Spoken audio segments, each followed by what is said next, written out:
Halo semuanya, jadi pada hari ini aku kedatangan Ko Agustino dari CEO-nya Misa Token, Sangkara ya. Dan ada guest star kita, ada Ko Yonas dari Probit Global. Mungkin boleh perkenalan dulu nih, Ko Agustino dan Ko Yonas. Oke, gua dulu apa lu dulu nih bro? Gue dulu bro, Oke. senior dulu bro.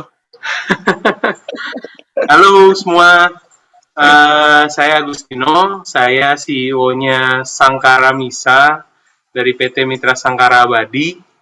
Token kita namanya Sangkara, ticker name-nya Misa. Itu perkenalan singkat. Nanti lebih jauh lagi kita lihat habis ini kali ya. Iya. Nah, untuk Ko Yonas? Kalau saya Yonas dari Probit Global, saya udah kerja di Probit Global selama 2 tahun. Main job saya sebagai marketing untuk regional Indonesia tentunya dan juga regional Eropa lainnya. Wah, keren banget ya. Oke, mungkin kita bisa bahas dikit kali ya. Katanya Misa Token ini mau IEO di Probit ya, Ko? Ya betul, sekarang sedang berlangsung sebenarnya. Terus Hari pertama. udah launching ya berarti ya di Probit Global ini ya? Sudah. Dan harga awalnya berapa ya, Ko? Waktu IEO pertama kali? Harga 0.0005 US, right, bro? Right, that's right. Yeah. 0,03 kali 5 USDT. Terus setelah launching langsung naik berapa persen tuh? 1000 kali lipat. Oh, mantap. Amin. Tapi yang pasti kan lo harga kan based on market, permintaan sama penawaran kan. Ekspektasi kita kan dengan kita koin pertama Indonesia loh yang IEO, bukan cuma sekedar listing. Ini orang sering salah paham nih. Iya, Untuk bener menunjukkan keseriusan kita jadi koin Indonesia pertama yang benar-benar IEO. Yang benar-benar kayak IPO, ada book building, ada masa stage 1, stage 2, stage 3. Kita ada 3 stage nanti nih. Yang pasti kalau harganya naik, mudah-mudahan permintaan kita juga semakin naik. Amin. Nah, mungkin boleh nih kita langsung kupas ya. Apa sih Misa Token itu yang dari Sangkara ya? Ya, PT Mitra Sangkara Abadi MSA. Untuk jelasin tokennya, sebelum masuk ke token mungkin boleh jelasin dulu soal itu exchanger kali ya, supaya tahu kita exchangernya yang kita masukin ini bukan exchanger acek-acek nih, bukan exchanger yang ini. Kita masuk ke Probit itu karena kan untuk di exchanger Indonesia kita butuh izin dari Bapepti sebagai aset kripto yang terdaftar. Kita sudah audiensi dengan Bapepti tanggal 1 Desember kemarin. Secara umum sih mereka welcome. Kebetulan ada 2 token lagi yang diundang. Salah satunya adalah kita. Mereka welcome, mereka kenalin kita ke Aspakarindo sama ke ABI, Asosiasi Blockchain Indonesia, sama Asosiasi Pedagang Aset Kripto Indonesia, Aspakarindo. Nah, nanti tinggal tergantung, kami sudah kirim surat juga ke mereka. Mudah-mudahan segera ada hasil positif dan kita sudah bisa mulai AHP nanti melalui analisa hierarki proses menjadi aset terdaftar. Wah, keren ya. Berarti udah bisa diakui ya secara legal ya di Indonesia ya. Mudah-mudahan, kita lagi on proses. Kita mencoba segala macam untuk jadi legal di Indonesia. Keren. Tapi exchanger yang kita pilih pertama kali untuk jadi penawaran IEO ini juga bukan exchanger acek-acek bro. Udah masuk coin market cap, ada apa? Biarin deh dari Probit aja yang jelasin. Boleh. Jadi Probit Global ini sebenarnya masih cukup muda sih untuk dibandingkan dengan exchanger lainnya ya. Baru berdiri tahun 2018, jadi udah 3 tahun, tapi udah salah satu top exchange di CoinMarketCap dan juga di Korea. Karena di Korea kan kalian tahu ya ada beberapa exchange lain yang sudah lama berpengalaman. Namun kita bisa masuk ke top 5 mereka nih, market Korea. Wow. Nah, sekarang bukan hanya di Korea aja, kita juga sekarang bikin Probit Global. Jadi pertama itu namanya Probit aja, di mana semua user Korea, semua user dunia, semua bisa exchange trading di sana. Tapi sekarang karena ada regulasi dari pemerintah Korea, jadi kita belah dua nih. Probit Korea hanya untuk probit user Korea, jadi dan probit global itu diuntukkan probit user yang bukan dari warga negara Korea. Jadi seperti Indonesia, Brazil, Rusia. Kita top 5 marketnya adalah Indonesia, Vietnam, Rusia, Brazil, Turki. Sekarang Prancis juga makin naik. Ada juga dari Poland. Semua kita ada komunitasnya. Jadi kita ada total 12 komunitas Telegram untuk Probit Global. Dan juga sekarang sebagai salah satu exchange dengan koin listing terbanyak. Kita ada sekitar 800 lebih altcoin dan juga ada sekitar 1000 plus trading market. Jadi untuk user-user bisa semua trading, dia mau nyari koin apa pasti ada di Probit. Dan juga ya betul.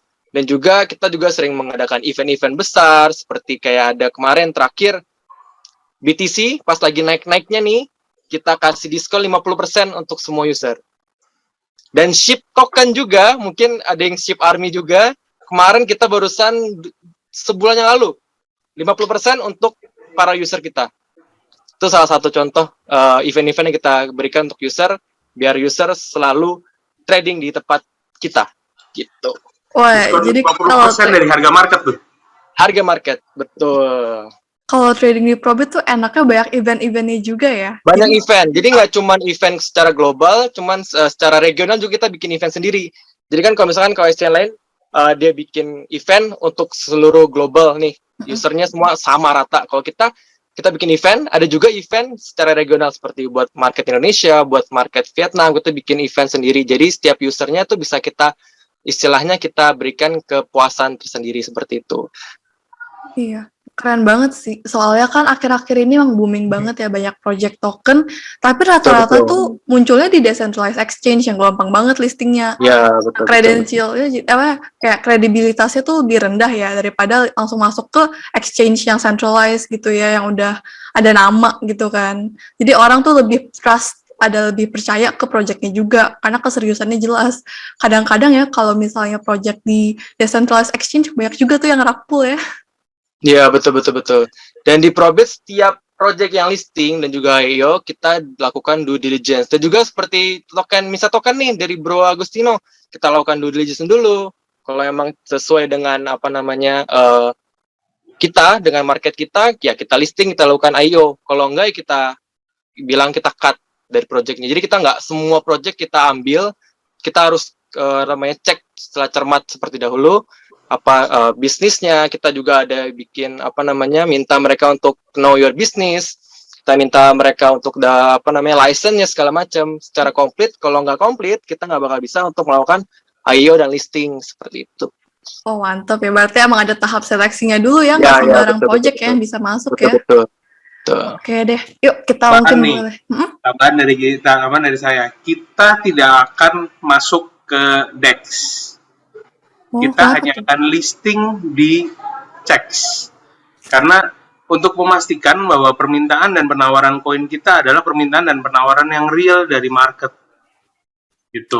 Jadi kan kalau di Devi memang dengan adanya Devi mempermudah orang untuk bikin token, untuk melakukan ya dengan lebih mudah lah, dengan lebih mudah. Walaupun dijamin dengan nama-nama besar, tapi Devi itu akan membuat ya potensi untuk rug pull-nya semakin besar.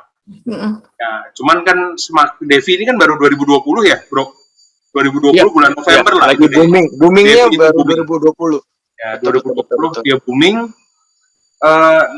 Itu salah satunya Squid tuh. Squid kan dia dari Devi tuh. Iya benar. Gara-gara ke bawah itu. Ya. FOMO-nya gila-gilaan. Liquidity-nya langsung dicabut. Selesai sudah. Langsung zero langsung. Ya. Langsung habis. Salah satu kenapa kita pilih Probit ya itu. Shiba itu dari Probit kan? Ya. SIP. Itu yang SIP bawa pertama kali tuh. Wow, oke, keren ya yang langsung SHIB udah naik berapa kali lipat tuh, gede banget dah profitnya ya yang nge-hold sampai sekarang. SHIB udah berapa kali lipat? Iya nih. Mungkin kita boleh langsung dengar aja ya Ko Agus ya, kupas tentang MISA token ini. Oke. Bicara soal MISA, izin saya screen sharing ya, supaya lebih ini ngomongnya lebih afdol. Oke.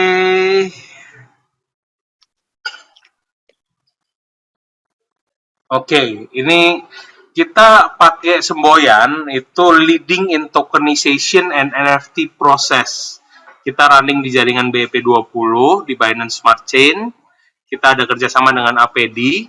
Kita sudah punya Bantaya Hall. Kita untuk NFT-nya kita bekerja sama dengan Bakery Swap. Untuk I.O. dan listingnya kita ada di Probit Global. Ini logonya S, stiker name-nya MISA. Oke, kita didirikan PT-nya itu 27 September 2021, tapi inisiasinya itu sudah dari 2017. MSA itu punya basicnya bisnis konsultan dan keuangan.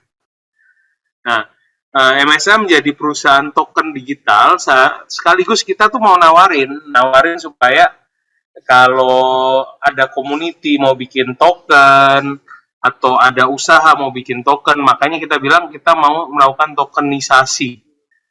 Nah, kita ciptakan pertama namanya Sangkara MISA.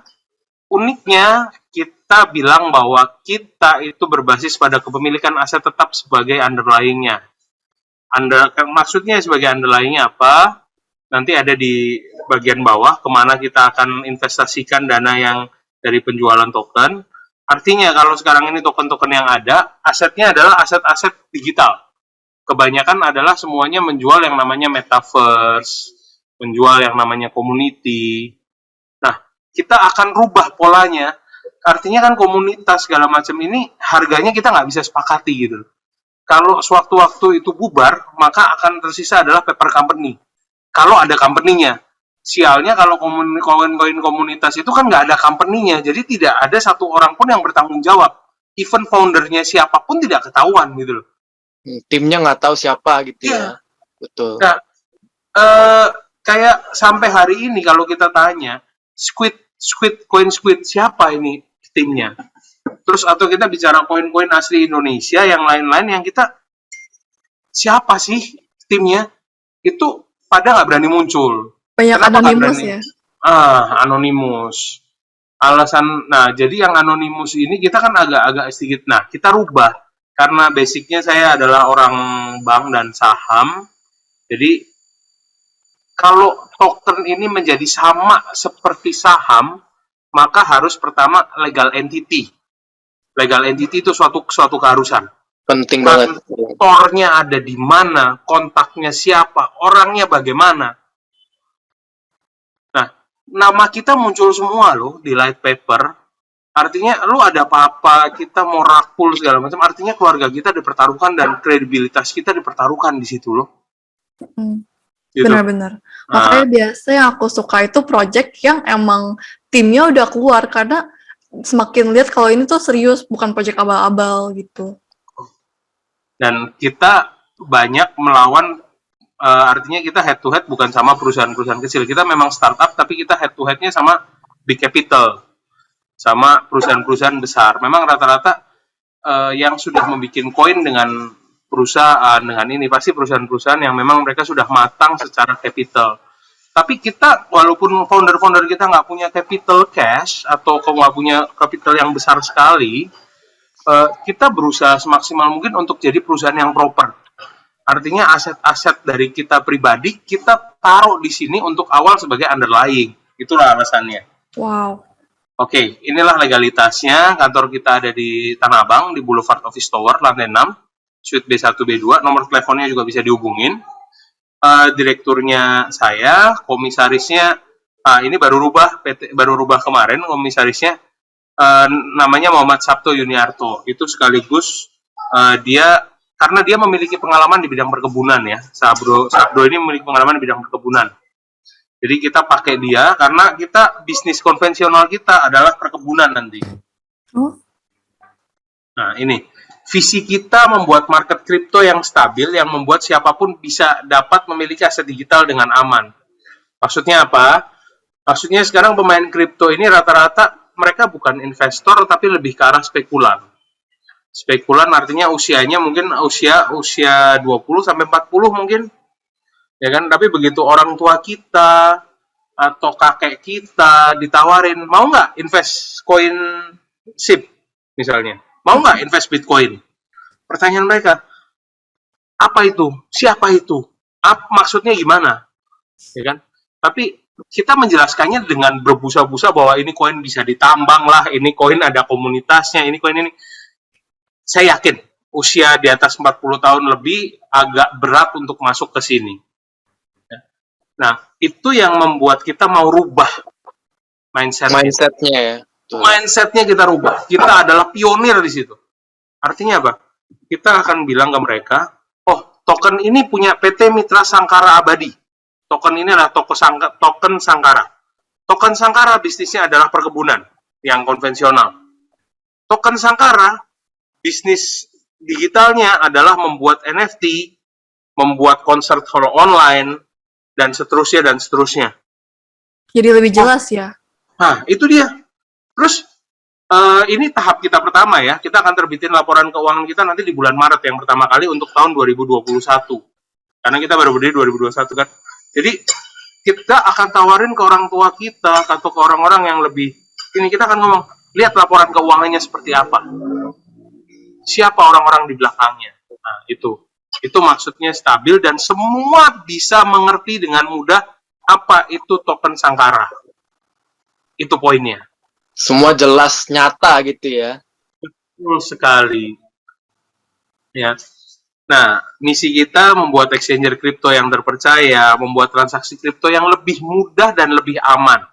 Lebih mudah dipahami, mudah dimengerti, dan aman. Aman kalau misalnya sampai komunitasnya bubar, sampai perusahaannya tutup segala macam, kamu masih bisa sebagai pemegang token, kamu mengajukan PKPU atau secara perdata menggugat perusahaan. Ini kita ngomong nih, aman artinya ada betul-betul ada PT-nya.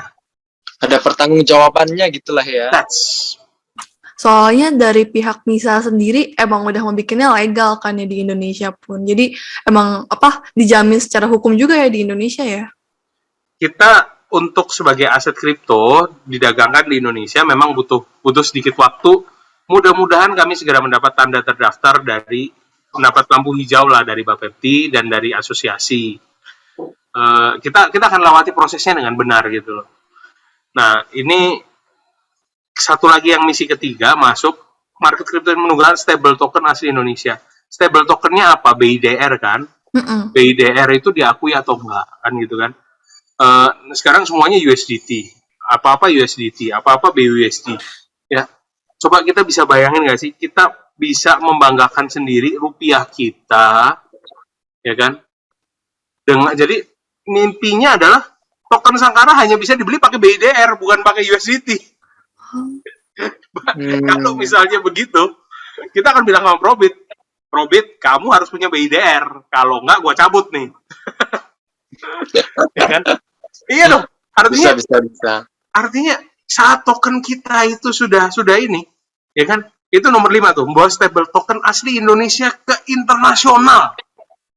Ya, China aja mau buat China Yuan digital gitu loh. Karena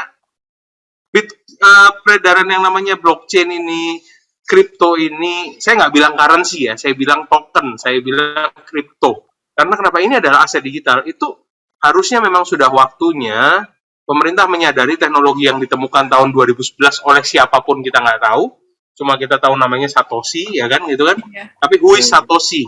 Mukanya seperti apa Satoshi? Kita nggak ngerti sampai hari ini, gitu kan. Tapi blockchain ini adalah teknologi nyata yang memang bisa dipakai di semua industri. Dan ini terobosan besar di dalam industri keuangan khususnya. Yang mana kalau kamu ada di kayak Bro Yonas ada di Korea, gue ada di Indonesia. Bro Yonas bilang, bro, kirimin gue duit dong, gue butuh nih buat bayar makan. Gue lupa bawa dompet, mati nggak? Gue lupa bawa dompet, internet banking gue mati, yang nyala cuma Probit aplikasinya. Sehingga gue ngomong sama Bro Yonas, oke deh, wallet Probit lu mana? Pada saat gue transfer dari exchanger di Indonesia atau dari wallet Indonesia, katakanlah kita sebut merek lah, Indodax, toko kripto segala macam. Hitungan detik loh, itu akan diterima Bro Yonas duitnya. Betul. Ya kan? Itu terobosan yang besar loh dalam dunia keuangan. Yang mana kalau Bro Yonas kuliah di Korea, orang tuanya mau kirim duit, itu harus nunggu paling nggak 1 kali 24 jam tuh baru duit itu masuk. Betul. Pengalaman pribadi. Ada biayanya lagi ya kalau nggak salah. Ada Karena dari biaya tarifnya. visa ya. Betul. Saya juga Biayanya ada. Kalau biaya pasti ada lah. Kita transfer juga pasti ada biaya nanti. ada biaya. Cuman aku setuju sih kalau dengan kripto ini ya transfer tuh jadi lebih murah biayanya. Murah, mudah, cepat. Betul. Itu yang paling penting, cepat. Aduh, lu mau minta apa lagi? Udahlah. Ya TKI kita ada 24 juta orang TKI kita di Indonesia mau kirim uang ke wallet ke keluarga di rumah gitu kan. Gak perlu lagi tuh kita diriin bank di luar negeri. Gak perlu lagi tuh kita Western Union. Gak perlu lagi tuh kita ini. Ya kan? Nggak punya exchange sama wallet ya. Aduh. Bayangin. Dan enaknya adalah semua transaksi tercatat secara terbuka di dalam blockchain. Artinya dengan teknologi blockchain siap atau nggak siap ya, kalau peredaran uang ini dibuka semua melalui blockchain, saya nggak bilang alat pembayaran ya, tapi peredaran aset digital dibuka secara blockchain, nggak ada tuh yang bisa ngumpetin pajak, nggak ada yang bisa ngumpetin duit. Bener. Siap nggak kita? Siap nggak kita dengan itu? Karena saya kalau tahu alamat wallet, saya bisa cek tuh, lu pegang koin apa aja. Betul. Terbuka secara benar-benar transparan. Tidak ada lagi yang ditutupin satupun. Artinya pajak mau ngecek segala macam, itulah blockchain. Nah, cuman dalam hal ini memang kerahasiaan negara segala macam tetap harus dijaga. Jadi fungsi yang dari perbankan, fungsi dari bank sentral, fungsi dari OJK, fungsi dari Bapepti sendiri, ini tetap kita perlukan untuk apa? Untuk demi keamanan negara tentunya. Sebagai pengawas juga sih jatuhnya ya. Nah, itulah kenapa Korea mengeluarkan kebijakan itu. Harus memisahkan antara profit dan profit global. Betul. Itu. Oke, nah poin yang keempat nih, kita akan ngomong NFT. NFT itu kan seniman-seniman Indonesia. Saat ini mereka musisi ya, karena kita punyanya Bantaya, musisi Indonesia ini kan mereka nggak ngerti nih mau konser di mana, pendapatan mereka kalau mereka taruh di YouTube, apa pendapatan kayak Feby kan YouTuber nih. Iya. Pendapatannya diterima tiap bulan sama nggak? Enggak. Tergantung AdSense-nya ya lebih. Tergantung AdSense-nya. Terus bikin konten kan pakai biaya tuh, pakai modal. Pakai tenaga. Bisa langsung balik modal nggak? Enggak. Musisi itu sama, dia nyanyi di pinggir, kalau pengamen nyanyi di pinggir jalan, dia langsung dapat duitnya. Tapi musisi Indonesia yang mereka band-band besar, mereka bikin konten di YouTube, mereka butuh modal, tapi nggak bisa dapat duit. Padahal kalau konser itu mereka dapat tiket langsung gitu loh. Kan mereka butuh duit sekarang. Bener. Nah, itulah idenya Bantaya itu dari teman kita namanya Rival Himran, dia basisnya Stephen and the Coconut Trees. Dia bilang, gua bikin konser for online sekaligus tiketing. Nah, muncullah Bantaya Hall. Bantaya Hall ini konser ketiga kita kemarin 30 November. Kita sudah jalan, konser Lansamkan, lumayan. Terus gue bilang sama Bro Rival, bro, lu artis-artis ini, mereka nyanyi di YouTube segala macam nggak bisa dijual, kita jualan NFT aja deh. Ya, gue sampai bilang, lu foto, kita jualan NFT aja. Jadi yang dari konser di Bantaya, kita bikinin NFT gratis. Gue siapin websitenya, gue siapin NFT-nya, gue yang buatin. Nah, itulah kita buat NFT. Website kita sangkaranft.com. Nah, iklan juga nih. Nah, ini rencana bisnisnya. MSA, kita kerjasama dengan APD, Asosiasi Pengusaha Desa Indonesia, untuk perkebunan dan pertanian. Yang nanti akan lebih maksimal. Makanya, semboyan saya adalah kita menjual langit, menjual apapun di dunia digital, metaverse, tapi kita tetap menginjak bumi. Artinya aset kita, perkebunan kita, apapun yang kita taruh di dalam fixed asset itu adalah lindung nilai dari perusahaan. Sehingga tidak mungkin perusahaan nilainya adalah nol atau hanya tersisa kertas. Itu nggak mungkin. Oke. Nah, bisnis digitalnya tadi udah bilang NFT. Terus kita sendiri memang kita pingin bikin exchanger. Modalnya nanti apakah ntar mungkin kita bisa sebagai representatifnya Probit mungkin, ya kan, di Indonesia, atau ini pembicaraan jangka panjang lah. Nah, untuk startup berbasis UMKM, salah satunya adalah Bantaya Hall. Terus kita akan bantu UMKM go digital. Yang sudah kita buat adalah indonesialift.com. Itu next, ini fotonya lagi dikumpulin, kita lagi prepare websitenya. Itu kerajinan tangan dengan teknik ekologi printing. Ekologi printing. Terus yang kedua, kita sudah siapin batikid.com. Ini batik kita kan banyak diakui nih sama Malaysia lah, sama Afrika, sama mana, ya kan? Nah, kita akan bikinin NFT khusus untuk batik. Jadi nggak mungkin motif batik kita diakui karena NFT-nya sudah ada. Itulah kita buat batikid.com. Jadi sekalian ini juga ya, biar budaya kita ya, batik kita itu juga jadi terkenal ya dari NFT ini. Makanya support kita. Supportlah Sangkara. Ikutlah IO. Indonesia juga. Dan pengrajin batik ya tentunya ya, jadi kedorong juga ya mereka. Sehingga motif desain batik yang mereka punya itu adalah motif yang legal diakui hak ciptanya melalui NFT. Ingat, NFT ini kan collectible item. Lu boleh perbanyak, tapi lu beli dulu NFT-nya. Sehingga pembuat desain ini tidak cuma gigit jari lah, ya kan gitu. Dapat loyalty. Jadi harus ada hak ciptanya juga ya untuk bisa dapetin motif batik tertentu ya. Hak ciptanya secara hukum internasional, kan kalau kita daftarin paten, kayak kita lagi daftarin paten logo kita nih, itu kan hanya diakui di Indonesia. Misalnya ada orang luar dia bikin lagi. Hukumnya gimana? Kita akan tuntut mereka seperti apa? Tapi dengan logonya Sangkara ini kita jadiin NFT. Logo Sangkara punya gua loh, bukan punya lu loh. Dari awal NFT-nya kebukti loh. Itu NFT yang dibuat pertama kali adalah Agustino loh yang buat loh. PT Mitra Sangkara loh yang buat. Buktinya adalah NFT. Di pengadilan internasional, jejak digital ini tidak bisa bohong. Tuh. Jadi kalau dibilang, gue dapat dari WhatsApp, gue dapat dari, iya. Tapi NFT-nya adalah dari kita. Makanya awalnya dari Sangkara ya. Logo. Betul sekali, logo. Itu salah satu contohnya. Tuh. Jadi terus enaknya kalau join ke MISA juga udah ada ini ya, badan legalnya yang udah menaungi gitu ya. Iya. Makanya kan itu dari awal kita bilang we are go with, kita benar-benar step by step kita ikutin supaya kita legal, walaupun kita nggak punya duit banyak untuk blast di media-media lokal, media internasional, tapi kita melakukan ya seperti ini, edukasi kita sampein ke Feby, kita minta tolong teman-teman kita yang ada di Bantaya untuk bantu promosiin kita, karena kita lakukan semua itu demi apa? Demi misi kita itu juga demi Indonesia. Nah, dengan APD juga kita sudah akan siapkan namanya Sipadu atau Desa Smart lah, sistem pemantauan desa terpadu. Nah, kita akan jadi off-taker sekaligus membuat resi gudang. Kalau sekarang resi gudang yang dikeluarkan Kemendak itu, misalnya begini deh,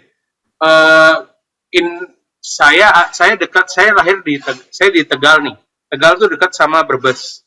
Brebes itu adalah penghasil 50% bawang merah nasional.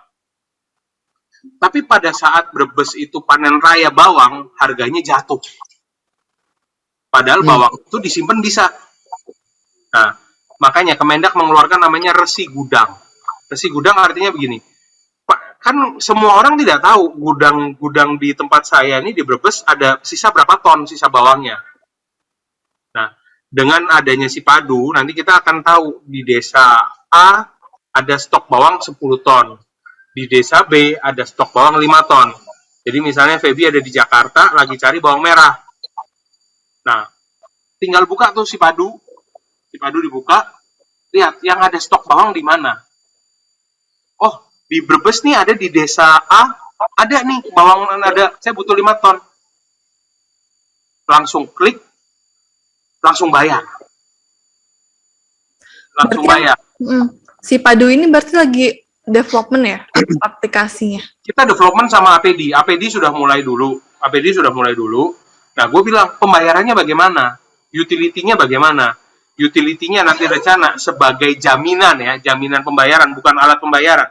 Sebagai jaminannya, nanti misalnya Feby mau beli, kita akan bilang, Feby, oke, kamu boleh beli stok bawang kita yang ada di Brebes, yang ada di desa A, tapi kita minta jaminan. Jaminannya kalau tadinya kamu harus bikin bank garansi, harus bikin cek, harus taruh di rekening bersama, ini nggak usah. Kamu beli MISA token aja, nanti MSA yang akan melok, Mitra Sangkara Abadi yang akan melok. Mitra Sangkara Abadi sebagai pemilik token, kita akan bikin satu wallet, kita lock di situ. Pada saat bawangnya diambil dan dikirim, kamu bayar, MISA tokennya kita balikin. Atau kamu jual MISA tokennya untuk bayar. Gitu. Menarik. Boleh bilang juga sih salah satu project IO di Probit, Sangkara Token ini salah satu project yang cukup lengkap gitu loh. Dari legalitas mereka sudah semuanya udah nyata, ada PT-nya segala macam, dan juga banyak produk yang dikeluarkan ya bro ya dari Sangkara sendiri ya, kayak tadi Batik ID, NFT lah, terus si Padu, itu pokoknya semuanya kayaknya mereka memang punya tujuan untuk membantu masyarakat Indonesia gitu loh. Jadi cukup menarik untuk dipantau terus nih MISA token nih ke depannya bagaimana gitu. Ya. Dan kalau kita lakukan semuanya sendiri, kita mau punya tim 2.000 orang, 3.000 orang nggak akan cukup. Makanya kita gandeng APD. APD itu sudah ada di 32 provinsi. Gua gandeng asosiasi yang besar. Yang mana mereka memang sudah punya, sehingga kita hanya tinggal comot dari mereka untuk menyatukan ini secara digital itu di satu aplikasi namanya si Padu ini tadi. Satu-satunya asosiasi yang punya izin untuk menerbitkan resi gudang dari Kementerian Perdagangan itu adalah APD loh. Jadi emang lu bisa kerjain semua ini? Kita nggak bisa kerjain semua. Tapi kita punya partner yang kompeten. Itu. Jadi ya partnernya kita udah tampilin, kita udah minta izin logo mereka untuk dicomot. Kita sudah MOU. Ya lu mau minta pembuktian apa lagi gitu loh. Dan kita memang APD ini akan menjadi salah satu tulang punggung Indonesia mungkin ya untuk ketahanan pangan dan untuk pengusaha-pengusaha desa supaya bisa mereka tidak hanya sekedar jadi petani, tidak hanya sekedar jadi peternak, penjualan, ya lu tau lah sistem kita tuh seperti apa gitu loh di Indonesia. Luasnya seperti apa. Makanya APD ini asosiasi yang sangat bagus sekali. Pada saat kita ketemu sama APD pertama kali, pada saat kita bingung soal masalah perkebunan, APD langsung bilang, lu kebun ngapain pusing, urusan gua. Nah, kan enak. Kita tinggal ini aja.